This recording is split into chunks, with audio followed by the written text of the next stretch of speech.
కనుల వెలుగును చూపి లాగే రాగమిది.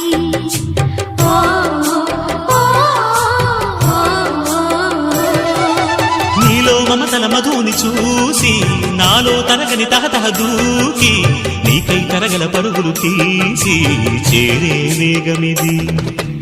ఆరారు కాలాల వర్ణాలతో నీరాజనం నీకు అందించనా, ఏడేడు జన్మాల బంధాలతో ఈనాడు నీడు పండించనా. మరి తయారయ్యే ఉన్న వయ్యారంగా సయ్యత్తు ఒళ్ళోకి వాలంగా చూసుకొచ్చానమ్మా చూడు ఉత్సాహంగా చిన్నారి వన్నెల్ని ఏలంగా.